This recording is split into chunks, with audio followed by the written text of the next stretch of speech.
Morning, everybody. The Subcommittee on Economic Development, Public Buildings, and Emergency Management will come to order. The chair asks unanimous consent that the chair be authorized to declare a recess at any time during today's hearing without objection. So ordered. Chair also asks unanimous consent that members not on the subcommittee be permitted to sit with the subcommittee at today's hearing and ask questions without objection. So ordered. As a reminder, if members wish to insert a document into the record, please also email it to documentsti@mail.house.gov. With that in mind, the chair asks unanimous consent to enter into the record letters from NAMIC and the Western Governors Association without objection. So ordered. The chair now recognizes himself for the purposes of an opening statement for 5 minutes. I begin by thanking our witness, Mr. Richardson, for being here today to discuss fixing the emergency management system and improving the Federal Emergency Management Agency's, or FEMA's, disaster response. Earlier this month, devastating flash floods hit Texas, causing a death toll of more than 130 people, including children, from a summer camp. The Coast Guard, FEMA, and other federal agencies assisted Texas in the search, rescue, and response. President Trump issued a major disaster declaration opening further federal assistance for disaster victims and to assist in the recovery. My condolences and prayers go to the people who have lost loved ones and to all affected by this disaster. It is unimaginable to those of us who have stood by and watched it. So far in 2025, there have been 20 disasters, resulting in major disaster declarations across 10 states.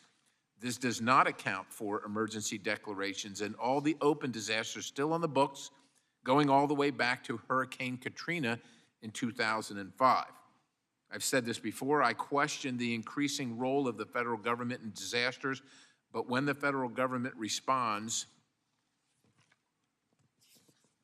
it helps no one if assistance is slow, bureaucratic, and cumbersome.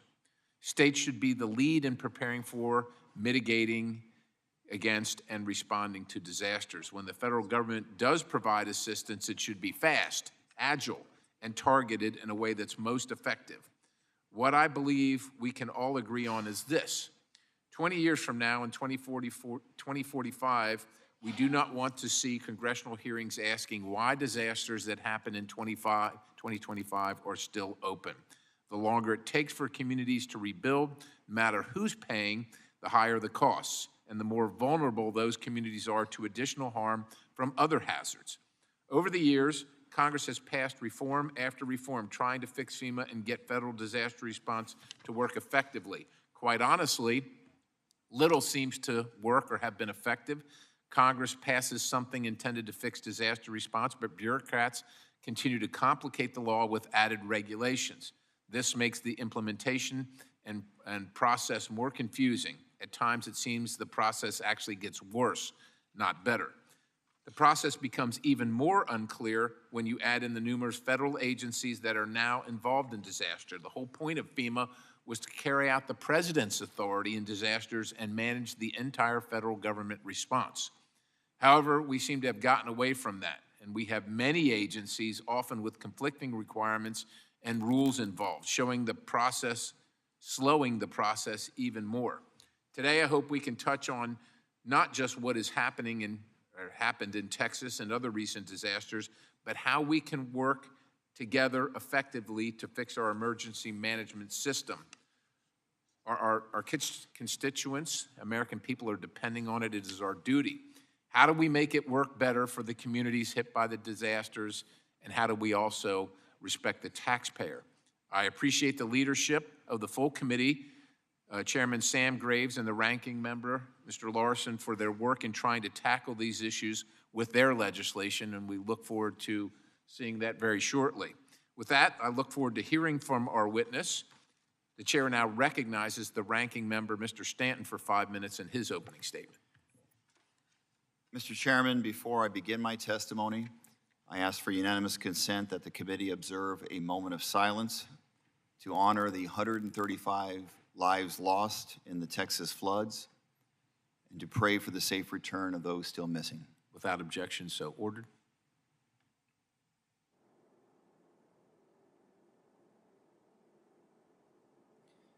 Thank you, Mr. Chairman. For the sake of time, I ask unanimous consent to submit for the record news accounts corroborating the details I'm about to provide in my opening statement. Mr. Chairman, thank you for holding— Without objection, so ordered. Mr. Chairman, thank you for holding this hearing and focusing our mission to the Federal Emergency Management Agency. Every Democrat on this panel accepts that challenge, and I hope we can work together in a bipartisan way to get this done. The news out of Texas is heartbreaking. On July 4th, flash floods swept through Kerrville and nearby communities, claiming 135 lives, including 37 children. We have learned the faces and stories of the victims, young girls whose dreams were stolen, camp staff who gave their lives leading children to safety, a father who punched through the window to save his family before bleeding to death from his injuries, and two little sisters swept away together, later found holding hands. So many grieving neighbors and families on the ground who have been working around the clock in response to this disaster. To those brave women and men, we see you, we thank you, and we will not forget your heroism. Meanwhile, the acting FEMA administrator, David Richardson, before us today, was missing in action. For the first 48 hours, the most critical window for search and rescue, he never visited the National Response Coordination Center. For more than a week, he stayed away from Texas, and for 10 days, he made no statement about this tragedy. Not a word of sympathy or reassurance to the public. When he appeared finally in Texas on July 12th, it felt like a box-checking exercise to quiet his critics. He stayed only a few hours. But in his rush, Mr. Richardson failed to check the most important box, basic human decency. This tragedy forces some incredibly hard questions. Did the FEMA administrator fulfill his legal duty? Did he fulfill his moral duty? Did the administrator sitting before us do everything that he could to save lives? The FEMA administrator is the primary federal coordinator for disaster response. That means anticipating needs, acting proactively, moving resources swiftly, even without waiting for a specific state request. FEMA's own national response framework demands proactive search and rescue. These reforms were put into place after Hurricane Katrina, when federal failures cost lives. Yet nearly 20 years later, history has tragically repeated itself. Secretary Noem required her personal sign-off on every contract above $100,000. That bottleneck delayed urban search and rescue teams for more than 72 hours. By the time many urban search and rescue teams reached Texas, no one had been found alive for days. Days. On July 5th, less than 24 hours after the tragedy, FEMA's call center contract expired because of this $100,000 sign-off policy. The result? The vast majority of calls from survivors went unanswered. Families desperate for shelter and aid were met with silence. Can you imagine losing a family member, losing your home, and having your call go unanswered when you're looking for a lifeline? Yet on July 11th, with over 100 people still missing and search teams still working to find people, President Trump and Secretary Noem called it, quote, the best FEMA response ever, unquote.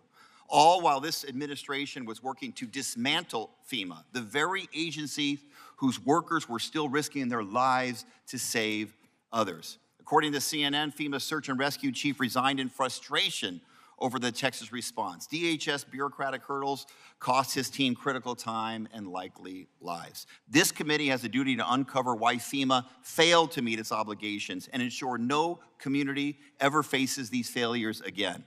So I look forward to questioning Mr. Richardson about these stunning breakdowns in leadership and how we fix them. Thank you, Mr. Chairman. I yield back. Chair thanks the ranking member. The chair now recognizes the ranking member of the full committee, Mr. Larson, for 5 minutes for his opening statement. Thank you, Subcommittee Chair Perry and Ranking Member Stanton, for convening today's hearing on FEMA. The importance of this hearing can't be overstated with the recent tragedy in Texas, as it was a devastating reminder that disaster preparation response is a life or death matter. To quote former FEMA Administrator Pete Gaynor, emergency management is locally executed, state managed, and federally supported. The system was created so the federal government can step in when local capacity and capability to respond to disasters has been overwhelmed. This is how emergency management has worked since President Carter created FEMA by executive order in 1979. And now the current administration has stated its desire to eliminate FEMA as it exists today and have states lead disaster response. But states already lead disaster response. That is how disaster response works. Dismantling FEMA does not empower states. It just slashes the federal safety net that serves as a backstop for critical phases of emergency management. This will not streamline disaster response and will unnecessarily inflate the impact and cost of deadly disasters. And it appears so far that 434 of 435 members in the House of Representatives agree that FEMA should not be eliminated, an outstanding majority for this body. Every congressional hearing on FEMA as well this year has concluded that FEMA should continue. And I expect that this hearing will reach the same conclusion. Now, despite clear congressional intent to the contrary, here are some of the actions the administration has taken to disrupt and dismantle FEMA since taking office. Allowing DOJ unlawful access to FEMA systems, including databases with disaster survivors' private information. Directed FEMA to eliminate all climate change-related activities and terminology. Fired 200 probationary workers and pressured over 2,000 more to quit or accept early retirement packages. Halted all FEMA work related to resilient building codes and construction standards. Stopped enforcement of the federal flood risk management standard, putting taxpayers back on the hook to rebuild infrastructure that is likely to flood again. Canceled FEMA's pre-disaster mitigation program, known as BRIC, despite clear evidence that these investments in mitigation pay for themselves many times over. Ignored statutory deadlines to facilitate FEMA disaster preparedness grants. Mandated a wasteful and inefficient manual review of all grant disbursements, freezing over $100 billion in payments. Ordered every grant and contract over $100,000 to be personally approved by Secretary Noem before disbursement, and ended door-to-door canvassing to help survivors register for federal aid after disasters. Now, the culmination of these efforts paint a scary picture that this country is not ready for disaster season. In 2017, Hurricanes Harvey, Irma, and Maria stretched the system. A similar hurricane season this year would break the system. So after reading your testimony, Mr. Richardson, I'm glad to hear that we both agree that FEMA should exist. That's why I've worked with Chairman Graves to draft the Fixing Emergency Management for Americans Act, or the FEMA Act. Our bill will restore FEMA to being an independent cabinet-level agency, creating a new public assistance program that gives incentives to states to prioritize resilience and rebuild quickly, improve FEMA's individual assistance program for disaster survivors by creating a universal application for federal assistance, making it easier for survivors to access resources for basic needs and housing, and restructure FEMA's mitigation programs to make funding accessible with greater speed and reliability. It does many other things, and it is based on bipartisan work of this committee and has bipartisan proposals from folks on this committee and off of this committee. We'll be introducing the bill this week after months of painstaking review and incorporation of stakeholder feedback. We're not waiting for a FEMA Review Council. We don't need to wait for a FEMA Review Council. We've been reviewing FEMA for a long time, and that's why the FEMA Act is getting introduced. So I look forward to moving this legislation through the committee and to the House floor before and hopefully having it passed by both houses of Congress and signed into law. That is the process of making major changes to federal government agencies. Today, we're going to have a serious discussion on the current state of the nation's disaster readiness posture, and there will be some tough questions, Mr. Richardson, but please don't think we're asking them because we want you or FEMA to fail. We want you and FEMA to succeed. We desperately want and need you to succeed so Americans are safe from disasters. So thank you for being here. I look forward to your testimony and yield back. Chair thanks the ranking member. The chair now welcomes our witness, Mr. Richardson, and thank you, sir, for being here. Briefly, I'd like to take a moment to explain our lighting system for our witness and for everybody else in the room, in case you're wondering. There are 3 lights in front of you. Green means go, yellow means you're running out of time, and red means to conclude your remarks. I would also encourage you just to make yourself familiar with where the microphone switch is, and have the mic up to your mouth so we can hear you. The chair asks unanimous consent that the witness's full statement be included in the record without objection. So order the chair also asks unanimous consent that the record of today's hearing remain open until such time as our witness has provided answers to any questions that may be submitted to him in writing without objection. So order the chair also asks unanimous consent that the record remain open for 15 days for additional comments and information submitted by members or the witness to be included in the record of today's hearing without objection. So ordered. As your written testimony has been made part of the record, sir, the subcommittee asks that you limit your oral remarks to 5 minutes. With that, Mr. Richardson, you are recognized for 5 minutes for your testimony. Chairman Perry, Ranking Member Stanton, Mr. Larson, and members of the subcommittee, thank you for the opportunity to testify today. I am the senior official performing the duties of the administrator of FEMA. Before I go on, I'd be remiss if I didn't recognize the tragic loss of life in New Mexico and Texas after the recent flooding. I was on the ground in Kerr County and saw the devastation firsthand. I'm a father, and my heart sank when I heard so many children perished in Texas. My heart goes out to all of those who have lost loved ones. That said, I'm honored to be asked by Secretary Noem to assume my current position at FEMA as we work to implement President Trump's vision of ensuring the American people get immediate, effective, and impartial disaster response and recovery. The President and the Secretary have called on FEMA to return to its statutory mission, and I'm taking steps to do exactly that. Consistent with their guidance, I have conducted a thorough mission analysis of FEMA and directed the agency to focus on 3 initial operational priorities: safeguarding the American people, return primacy to the states, and strengthen state, local, tribal, and territorial capability to respond and recover from disasters. First, FEMA must refocus on survivor-centric response and recovery. FEMA needs to remove cumbersome processes for quicker recovery so Americans return to their homes and communities and rebuild faster. We must find the most innovative and creative methods available to deliver assistance to every American who qualifies for it, and while also communicating faster, more clearly, and through more modern means. Second, FEMA needs to return to a model where disaster response and recovery are locally led and state managed, with federal support available when needed. As the President has said, sometimes FEMA gets in the way. FEMA should never get in the way. The original intent of FEMA was to help state, local, tribal, and territorial partners build their disaster resilience, response, and recovery capabilities, and to provide resources when they are overwhelmed by the scope of the disaster.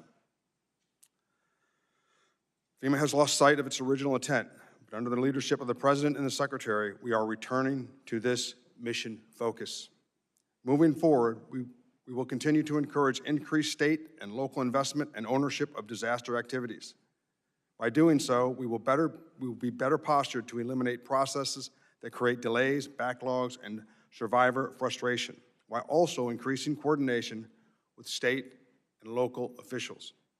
And third, we must bolster our partners' operational readiness to support our homeland for the risks of today as well as the threats of tomorrow.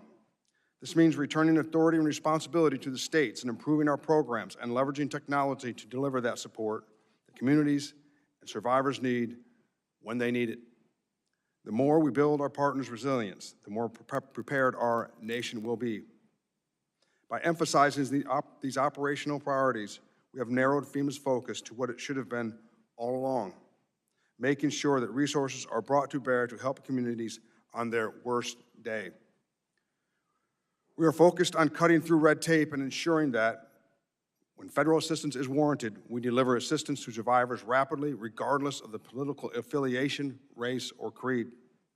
But these are just the initial steps. The President has appointed Secretary Noem and Secretary Bethesda to lead the FEMA Review Council, which is conducting a comprehensive review of the agency.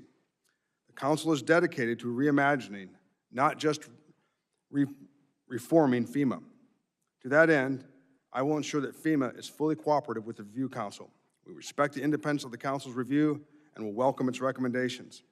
I am confident that the Council will offer the President actionable recommendations for a more efficient federal disaster response, which is refocused on serving Americans during their darkest days.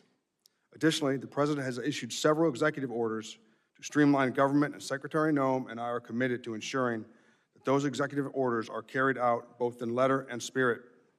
Finally, I am a longtime public servant. I served in the United States Marine Corps as a ground combat officer, leading Marines in deployments to Afghanistan, Iraq, Africa, and FEMA. And before FEMA, I served as the Assistant Secretary for DHS's Countering Weapons of Mass Destruction twice. As long as I am in this role, I will ensure FEMA remains singularly focused on the core mission. This subcommittee has an important voice in this process of change, and I look forward to working with the committee on the FEMA of tomorrow. Thank you again for the opportunity to testify today, and I look forward to your questions. Chair thanks the gentleman for his testimony. We will now turn to questions. The chair recognizes himself for 5 minutes of questioning. Mr. Richardson, Last week, members received a briefing from the Federal Emergency Management Agency, the Coast Guard, and the Army Corps of Engineers on the ongoing response to the Texas floods. And I know we're still in the response mode with over 130 fatalities and 100 people still missing tragically. However, we do not know when the next disaster is going to happen. And so I know that we're looking for after-action reports, but I think I need to turn to some of the questioning or at least a testimony today, because it countervails what we heard yesterday or last week directly from FEMA, from Mr. Turi, when I asked him particularly about response times to the call center. Now, we understand from Mr. Turi that when there is a disaster occurring, that disaster is the one that receives precedence. So you might be getting calls into the call center from across the country, but the ones outside the disaster response area are put kind of behind the ones that are a priority, which is the disaster that's occurring now. And in that case, wait times were significantly reduced based on what we're hearing from the ranking member here. And look, we just want to have the correct information. We don't want to say that anybody is distorting the truth, but we got to make decisions on the correct information. So the information we got from Mr. Turi countervails what we're hearing right here in the committee today. And so I'm hoping you can elucidate us as to what you know about the call center response time. We also know that people from around the country that call and don't receive an immediate pickup from the call center hang up, but those are still counted as calls into the response center, and they're aggregated into the response time. So can you, as well, we also heard that FEMA did not receive a request from the state until Monday. So there was no request prior to Monday for FEMA to get involved in the disaster response recovery effort. And so I'd like you to elucidate, if you could, any of that information that we received from Mr. Turi last week. So thank you for your question, Chairman Perry. First, to the call center. So anytime that there is a disaster, we surge support to the call center to address those calls. And that's what we did. And so the disaster happened on Friday, and then there was Saturday and Sunday. And for most people, they don't call into the call center over the weekend. They would call in on the Monday. And indeed, we had the surge support available all weekend, and when they came in on Monday, of course, there was a surge. Now, as Mr. Turi very likely told you, all calls were answered within 3 minutes, and no call, or in 3 minutes, and no calls beyond 10 minutes. So it's from 3 to 10 minutes. And the vast majority of phone calls were answered, and the questions were addressed. Now, regarding I think the next part of the question is the support on the ground in Texas on, you said Monday, correct? Well, that's what we understand from Mr. Turi, is when FEMA received the request from the state of Texas. FEMA doesn't go unrequested, as the federal government. The requirement is to wait for the state to request and then be prepared to respond. So Texas, first of all, on the deck in Texas on the 4th of July, there was a national urban search and request team. We have 28 of those teams all over the country. One of them is in Texas. So in College Station, Texas, that FEMA-funded, FEMA-trained, and FEMA-equipped asset was already on the deck on 4 July. And there was also a federal coordinating officer at the EOC, Emergency Operations Center, in Austin. And regarding the request on Monday, that is correct. So the disaster declaration didn't come in until Sunday, and then Monday they requested, and the support was there within 24 hours. Within 24 hours. Is there a standard by which is set for FEMA on the response time? Is 24 hours? It seems, from my standpoint, that seems like a long time to wait. So just tell me if there's a standard. When we had a medevac call in Iraq, as the commander of the task force, if the aircraft wasn't airborne within 8 minutes of the call, it was a call directly to the Secretary of Defense. What is the response time, if you know, required for FEMA on such a response? Thank you for the question. Once again, they get there as quickly as possible. Those two teams came from, I believe it was Tennessee, no, it was Missouri and Colorado, and they get there as soon as they possible because they've got to move. I understand, but so my time has expired, but is there a minimum response time? I'm just asking for purposes of trying to make things better. So does FEMA have a minimum response time once the request is made to respond, like within an hour or within 24 hours? Or what's the... Well, they respond immediately, and as soon as they get the word, they move. So they respond But there's no immediately. requirement that you know of? There's no requirement? They get there as fast as possible. I don't know if there's an hour number, but they Okay. get there as fast as If they you could possibly get back to the committee with that information, that would be helpful. With that, my time has expired, and the chair now recognizes the ranking member, Mr. Representative Stanton from Arizona.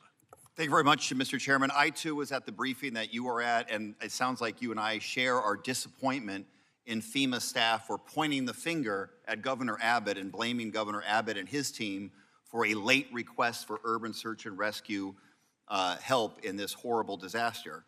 But, as Mr. Richardson, I'm sure, knows, under federal law, under the National Response Framework, FEMA does not wait for a request from the local government. Under the National Response Framework, federal law requires FEMA to anticipate the needs of states in disasters, to coordinate proactively, and not to wait on the state's request for positioning resources. Mr. Richardson, were you aware that this is federal law for you to act proactively and not to wait for a request from Governor Abbott to pre-position resources? Thank you for the question, Mr. Stanton. The capability, indeed, was pre-positioned. And that's why I mentioned Texas Task Force 1. It was pre-positioned in Texas and ready to go. Once again, that's a federally trained, federally equipped, and they were. Mr. Richardson, I got to cut you off because I have a short time. You need to talk to your staff because your staff was pointing the finger at Governor Abbott and say the lack of urban search and rescue proactivity was based upon a late request from the governor's office. My belief, and it sounds like your belief, is that the requirement for you as the FEMA administrator is to anticipate, in light of the weather reports and how bad it was going to be, was to pre-position those urban search and rescue folks in advance. And I believe that FEMA has failed in that mission because there could have been a lot more urban search and rescue there later. They weren't there until 72 hours after the tragic incident. How many times have you met with President Trump since you've assumed this role? I have not met with President Trump. How many times have you spoken with President Trump one-on-one in your current capacity? I correspond with the president on a regular basis. Where were you on July 4th and July 5th of this year? On July 4th, I was on vacation. When did you return from your vacation? I returned the next day. So on July 5th, you returned to Washington, D.C.? I spent the entire vacation in my vehicle speaking on my phone to either the state of Texas or DHS, coordinating for the events in Texas. Were you on the first plane back to Washington then from your vacation? I was in my truck with my two boys and myself. I was in my truck. I remained in my truck the whole time. When did you first learn of Secretary Noem's $100,000 sign-off policy, and did you warn her or anyone at DHS about the potential for delays in FEMA's ability to respond as a result of that policy? The Secretary signs anything that comes across her desk nearly immediately without undue delay. And I never had a concern about the $100,000 memo, never concerned me. I've never seen it cause any undue delay. The $100,000 sign-off policy did not delay your ability to proactively put forward resources, urban search and rescue resources in place as soon as you knew about how bad the flood was. Under President Trump's leadership and Secretary Noem's leadership, their exceptional leadership, the support that was so critical to the people and the state of Texas on their worst day was on target, on time, and that is what they told me. Yeah. That's what the president said. That's what the secretary said. Texas got what they needed when they needed it. So your lack of visibility in the hours and days and even week after this horrific flood that cost so many lives is shocking. Secretary Noem was very present. You were not. Did President Trump, Secretary Noem, or any official at the White House direct you to stand down during this crisis? I was in constant communication with the state of Texas, DHS, and the White House, handling the disaster immediately when I found out. And I remained so for the entire time. Constant communication with the emergency manager in the state of Texas, NIMKID, as well as Region 6, as well as communication with the White House and Secretary Noem. I was on full duty, full time. Mr. Richardson, you were nowhere near Texas at the critical moments in the search and rescue, and you did not even show your face for more than a week after the flood. You are the administrator of this critical agency. You're the leader, but you did not lead as you are required to by federal law. But worse, you seem uninterested to learn what went wrong and how to respond better. Do the victims and survivors in Texas deserve an apology? What happened in Texas was an absolute tragedy. It's hard to fathom. I went to Texas. I flew over. It was an absolute tragedy. My heart goes out to the people in Texas. Yeah, I know that there was... That was intended as a yes or no question, and I'll appropriately take that as a no. Mr. Chairman, this wasn't just incompetence. It wasn't just indifference. It was both. And that deadly combination likely cost lives. I yield back. Gentleman's time has expired. The chair now recognizes Representative Vizell from Mississippi. Thank you, Mr. Chairman. And thank you, Mr. Richards, for being here, and thank you for meeting with me earlier last week. We discussed numerous FEMA issues the other day. For years, the agency has struggled to respond effectively to disasters, both before and after they occur. A couple of months ago, one of the county managers from North Carolina testified before this subcommittee and reflected on the fact that FEMA did not even pick up the phone when tragedy struck. Within my own district, as we've discussed projects that still linger after Katrina, we're coming up on the 20th anniversary next month. 20 years after the deadly hurricane, my office is still battling with FEMA over issues from that hurricane. Mr. Richardson, what measures is FEMA taking to finally close out the Katrina projects? There's a great emphasis on closing out the FEMA projects.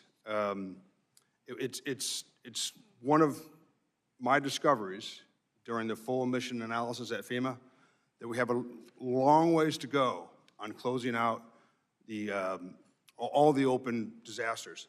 In fact, just this morning, I was briefed on the open disasters. And that's one of the challenges we find with FEMA, that it's, there's too many bureaucratic processes in the place for closing out the disasters. You gonna work on cutting out some of those bureaucratic issues? Indeed I am, sir, and I would be glad to collaborate with you, come see you, and talk you through how we're doing that. Thank you. Kind of switching gears here just a minute. Last Congress, I asked Administrator Criswell to consider the flood map provided by locals in my state. I am encouraged by the positive feedback from that, and you know, I want to continue on with the conversations about that between FEMA and the stakeholders in Mississippi. A more informed consumer base armed with clear signals about their flood risk would lead to a better insurance participation, stronger risk pools, and encourage flood mitigation investments that reduce flood insurance premiums and help the taxpayer. How is FEMA modernizing NFIP to meet the need for property level risk flood management? So the National Flood Insurance is a challenge. The floods are the most damaging disaster that we have, and that costs billions of dollars a year. So what I can say is that we are looking at ways to modernize. And I don't want to get ahead of the FEMA Council, because I know that the FEMA Council is also looking at ways to modernize the flood insurance program so that we can all benefit from it. Right now, as I mentioned, It's very expensive, but we always pay out the premiums at FEMA. Thank you. Mr. Richardson, many states depend on preparedness grants for approaching disasters. Currently, we are in hurricane season, as you well know, and these grants are vital for preparation and mitigation. Mr. Chairman, I request to submit for the record a letter from Representative Davidson and Representative Lansman to Secretary Noem and Mr. Richardson. Without objection, so ordered. Mr. Richardson, can we expect the notices of funding opportunities for FY25 grants to be released? They're currently 68 days behind their past due date. I have good news. As we speak, notice of fundings are going out the door. Great. Well, that's really good news.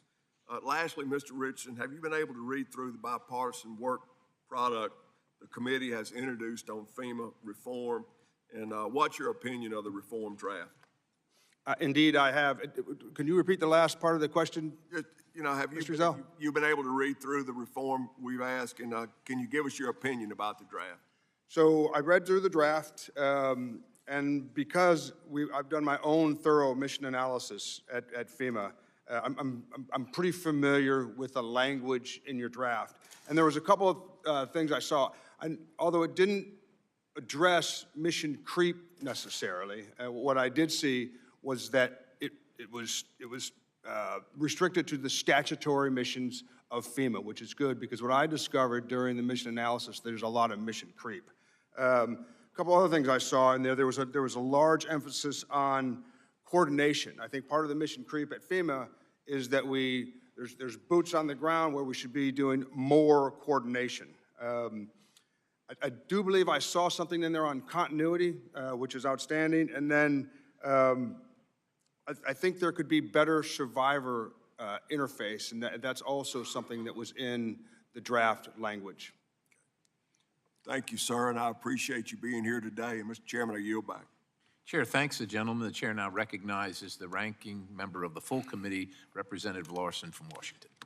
Thank you, Mr. Chair. Mr. Richardson, your testimony says that you've been asked to, quote, return FEMA to its statutory mission, and you mentioned that a couple times.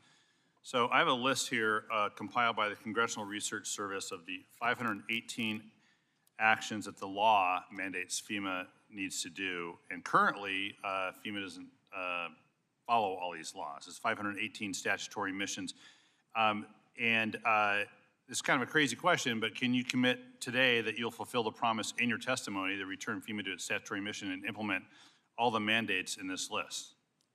So the answer is, we did our own mission analysis at FEMA, which comes up with not far from the statutory tasks that you have there. And what we did, and I can commit to, is that we developed 8 mission essential tasks that we have to do by statute. We've only done the initial analysis, but what I can commit to is we, until otherwise directed, will continue to carry out the mission essential tasks for the Federal Emergency Management Well, I think it's fair to say that there are probably 8 categories of missions. I don't think FEMA only does 8 things, and I think that what these 518 actions that are in law says says FEMA has to do that are your mandates are worth going over. So I want to be sure we enter this in the record, Mr. Chair. Mr. Chair, I'll take care of it. The next thing I want to ask is, you noted that the original— Without objection, so ordered. Your testimony says the original intent of FEMA was to help state, local, tribal, territorial partners build their disaster resilience, and that FEMA, quote, must bolster our partners' operational readiness to support our homeland for the risks of today and threats of tomorrow. Here's the thing.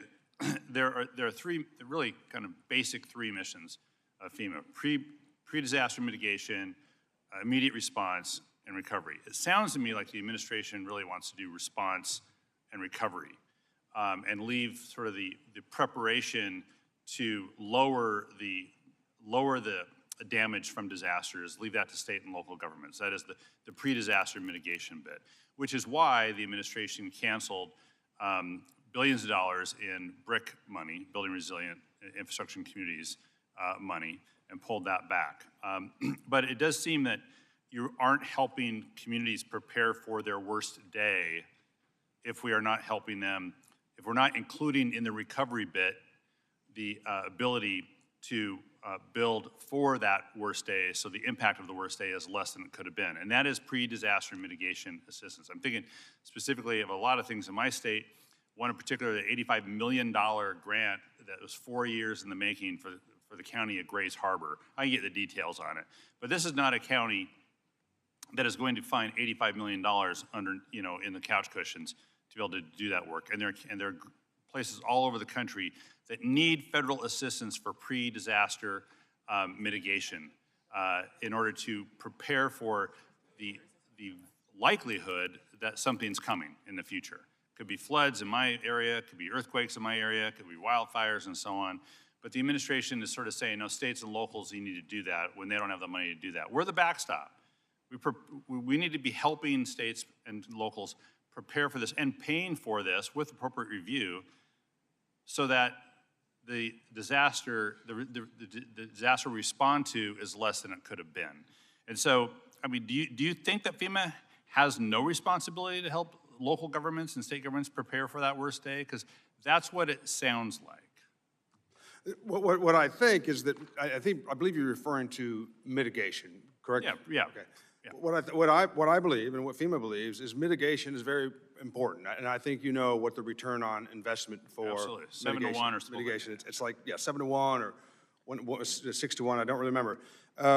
However, under Secretary Noem's outstanding leadership, as well as the President's outstanding leadership, what FEMA is responsible to ensure there is proper oversight of the grant funding for mitigation. Well, here's the point on it, and I appreciate that. I don't think their leadership's been outstanding on that, and that's my job to be critical and to be complimentary when both circumstances avail themselves to that. But on pre-disaster mitigation, on helping communities prepare, I don't think they've done outstanding leadership. They've actually cut the money to zero to help our state and local governments prepare for that worst day, so the worst day is less than it would have been. And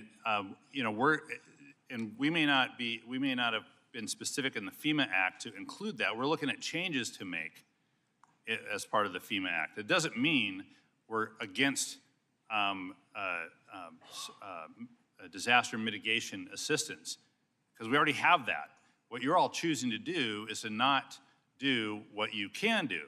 Now, the law doesn't say you have to fund the BRIC program. It authorizes you to fund the BRIC program, DRF. But not funding the BRIC program is actually making the worst day the actual really the worst day, as opposed to investing in ensuring the worst day is less than it could have been. I just really got to hit home on that, and we're really going to push hard on you all, the administration, so that their leadership can be outstanding. I want it to be outstanding. I don't think it is right now. I'll yield back. Gentleman's time has expired. The chair now recognizes Representative Kennedy. Thank you, Mr. Chair. Thank you, Mr. Richardson, for being here. I wanted to start off with a disaster that's unfolding in the state of Utah right now, a fire that currently is, the Deer Creek fire has burned more than 17,000 acres, and we have over 580 firefighters and personnel on the line right now in the state of Utah. There's helicopters, dozers, and engines that are backing up these individuals trying to help with that. But I want to recognize their courage and thank FEMA for stepping in to help early with a fire management assistant grant. That's really important to us, and that federal support actually can make all the difference as we deal with the wildfires, not only in the state of Utah, but throughout the West. That said, serious challenges remain in 2024. Utah expected to spend $12 million on wildfire suppression, and instead, we spent $28 million by late August. And FMAG reimbursements from previous fire seasons are still delayed for us, leaving the state to front the costs. Thanks to your leadership and the Utah State Legislature, we're now operating with a unified wildfire suppression fund that supports prevention and post-fire recovery. It's a forward-looking state-led model that gives Utah the flexibility to act quickly and invest wisely. Utah needs federal partners who help us move faster, not slow us down in these circumstances. I have a few questions regarding that. So the first question is, working with the Utah Legislature, we've got this wildfire suppression fund that is designed to manage all phases before, during, and after the fire. How is FEMA supporting that kind of state-led model, especially for major incidents like the Deer Creek fire and smaller fires like Amelia and Rye Draw? Thank you for your question. So the way we manage that is not only through FEMA, but also through the FEMA, the regional administrator. And they work very closely with the states on those issues. I am very aware, my heart goes out to the people of Nevada of the fires. I get briefed on that nearly every day, so I see them. And so that's kind of how we handle that normally at the regional level. And the regional managers, they'll contact me, we're in close communication, and we work through any issues that happen. But no, that generally happens at the regional level, which is it's how it should be, because that is the closest to the state. Good, thank you very much for that. As to these reimbursements, the assistance grants reimbursements, Utah is still waiting for FMAG payments from past fire seasons. What is FEMA doing to speed that up, to help these states that have spent a lot of money to suppress these wildfires, often that are on federal lands? So you're asking me how we're speeding up the FMAG process? How do we speed up the FMAG process? So I'm not real familiar with exactly how we do the FMAG. What I like to do is go back to my office and see exactly how it's done, and then we'll bring to you some recommendations. Yeah, and anything we can do to help with that, with recommendations on your part or our part. The reality is this is in the state, but the federal lands are often implicated, which leads me to my final question. If I have any time remaining, I'll yield that to my chair. But the Deer Creek fire currently is crossing county and state lines as well as tribal lands. And what systems is FEMA using to support real-time coordination as we deal with various jurisdictions associated with these fires, which don't respect boundaries? So are you asking me what technology we're using? Technology or methods that we'll use as these fires cross various jurisdictions, including state lines, county lines, and tribal lands. Once again, I'm going to have to get back with my staff, and I'll circle back with you. Please do. Thank you very much. I don't much. know the exact answer to that. Mr. Chair, I'll yield time to you if I've got about a minute left, so please. Chair, thanks the gentleman. Mr. Richardson, in previous questioning, it was implied that FEMA is, I think, uncaring. And many of us on either side of the aisle here have certainly plenty of, I think, justified criticism of FEMA. But in regard to the Texas fire or Texas flood and the search and rescue effort, is my understanding in the briefing last week that the governor requested the Coast Guard, indeed close by, one unit located in Houston. Neither unit could get to the site of the flooding and actually do search and rescue or recovery operations due to weather. And as a matter of fact, one of the members of the Coast Guard has been highly decorated for his actions on the ground there.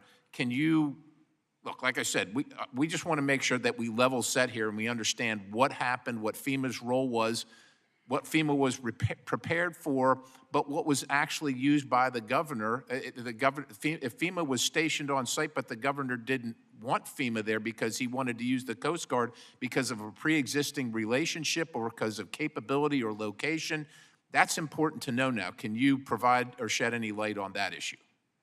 Definitely, and thank you for the question. So let's back up. So from the second that I found out about the horrible disaster in Texas, what I was doing was coordinating, okay, from where I was coordinating to ensure that these assets were being applied to the disaster.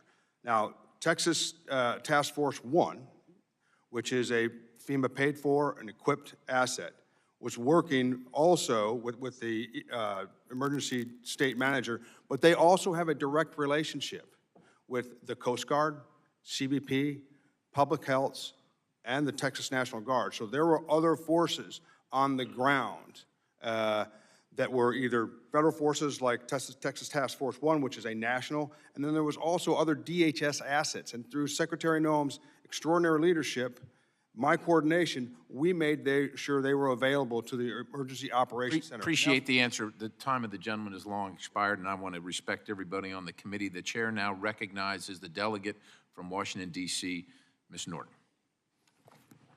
Thank you, Mr. Chairman. Mr. Richardson, the Potomac River is the only source of drinking water for the nation's capital, which I represent.